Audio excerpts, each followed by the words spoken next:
Halo semuanya, saya akan menjelaskan mengenai graf isomorfik.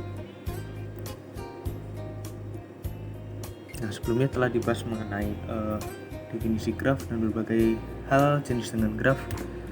Nah, kita mulai sekarang dengan pengertian dari isomorfik.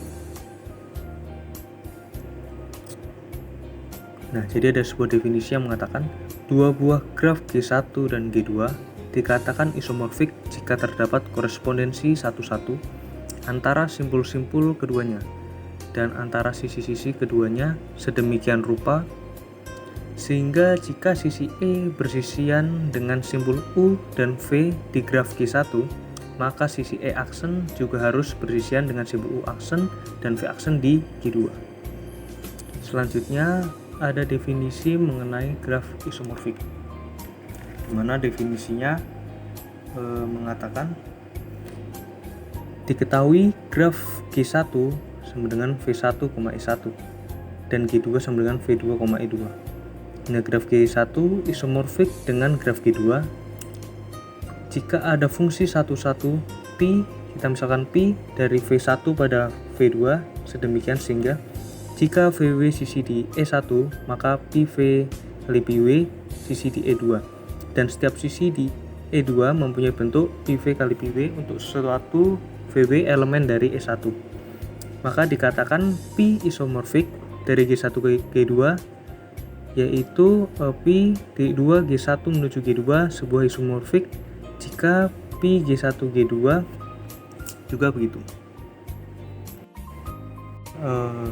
Mengenai sebuah teorema, ada teorema mengatakan dua buah graf G1 dan G2 isomorfik jika dan hanya jika simpul-simpulnya dapat dilabel sedemikian rupa sehingga dapat dibuat matriks ketetanggaan yang bersesuaian sama.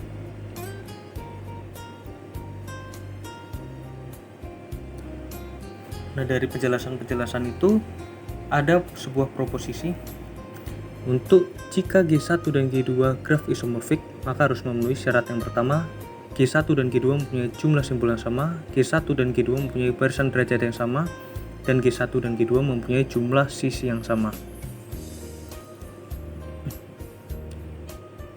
Nah, kemudian kita lihat contoh graf isomorfik. Nah, dapat kita lihat pada gambar.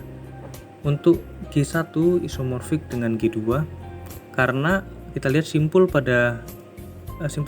pada G1 dan simpul 1 pada G2 juga memiliki sisi yang bersesuaian sama, yaitu 1,2 dan 1,4. Begitu juga pada simpul 2, 3, dan 4. Nah, kita lihat pada graf G1 dan G3. Itu tidak isomorfik karena sisi yang bersesuaian pada simpul 1 pada G3 yaitu 1,2 dan 1,3. Sedangkan tadi pada G1 sisi yang bersesuaian ini kan 1,2 dan 1,4. Nah, begitu juga tidak isomorfik dengan G4 karena sisi yang bersesuaian juga tidak sama. Nah, begitu juga dengan G1 isomorfik dengan G3. Tapi jika G3-nya dilabel ulang. Nah, jadi dibuat jadi simpul 1, 4, 3, dan 2 itu posisinya yang diubah.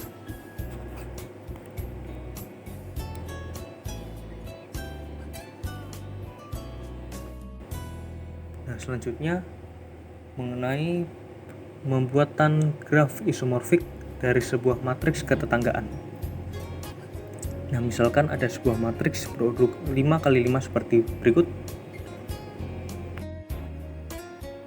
Nah, sehingga kita lihat dari matriks tadi, kita lihat pada baris 1 kolom 1 itu tidak ada sisi yang bersesuaian. Nah, tadi seperti tadi 0, jadi benar pada gambar sebelah kiri dan gambar sebelah kanan bahwa sisi 1 yang bersesuaian pada simpul 1 0.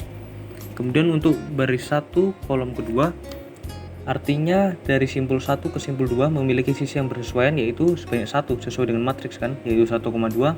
Kemudian juga pada simpul 1 ke baris 1 kolom 3 dari matriks tersebut 0 karena tidak ada sisi yang bersesuaian pada simpul 1 dan simpul 3 pada kedua gambar ini.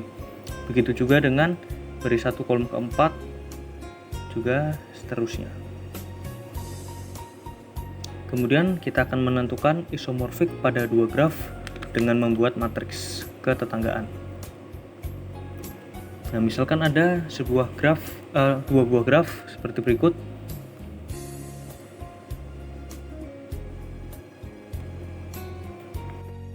Nah, di sini kan terdapat 5 simpul ABCDE dan simpul pada G2 itu VBXYZ.